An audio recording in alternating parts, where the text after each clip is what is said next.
Did you want to run away? Did you want to fly? Oh, yes. I use different words for it because I think being a woman limited me in some regard. I thought only of certain kinds of art forms I wanted to be involved in, and they included dancing. I wanted really to be Maria Tallchief most of my life.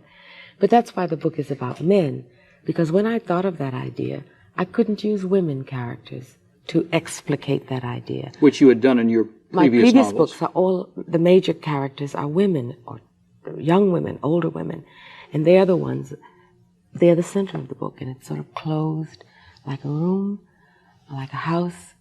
But this book, because it was about both freedom and escape and abandonment and triumph, had to be about men. And it was an enormous difference for me, a huge difference. I'd never really tried to become that intimate with a character, a man, to try to feel what it was really like to think about dominion, power.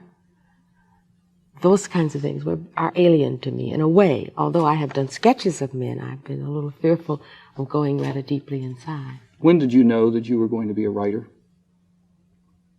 I never thought about it. I started to write when I was in a lonely place, and I was writing really for me, and not for publication, and not for anybody. It was a way of talking. It was a way of talking then. So I talked to myself a lot.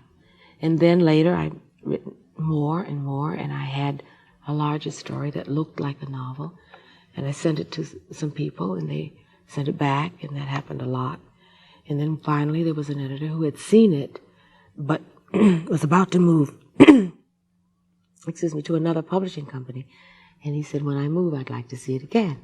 And he went to Holt and he bought it. And by that time I had begun to write, you see, and I didn't want to stop. I didn't want to think any other way. It was so terrific to be able to see the world that way. It was coherent. Things that were disorganized for me before made sense when I manipulated it. I saw colors and remembered music and language. All the things that I guess had made life interesting, I could employ. And it was just a way of thinking and a way of feeling. It was a way of life. I even know now, I certainly hope that I am a successful writer. But I know that if there were no publishing companies left in the world, I would still do it.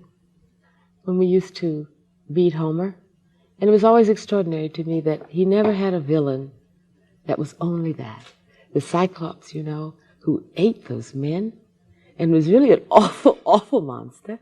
There's that marvelous passage, you know, when he's talking to the sheep as they're going out of the cave and all the men are underneath, and this last one, and he talks to him as though he were his friend. And at that moment, you feel very sorry for this man that 20 pages earlier had been eating human beings. And I was a little annoyed by Ulysses for calling him names and tricking him. That ability to see both sides. Toni Morrison, why in a period of 10, 20 years, when many people would say equal justice under the law, better housing, better schools, these are the things we should consider ourselves with, in fact, and perhaps in our fiction. Why is it that you have dared to go all the way out and say storytelling, myth, belief in magic, these are also important? Well, it's truth. It's not fact. I know, but it is truth. And that's where truth lies, in our myths, in our songs. That's where the seeds are. It's not possible to constantly hone on the crisis. You have to have the love and you have to have the magic. That's also life. And I regard it, even though it may sound as though I'm dealing in fantasy, I don't think so. I find it all terribly realistic because I regard my responsibilities as a black writer as someone who must bear witness, someone who must record the way it used to be, the way it ought to be.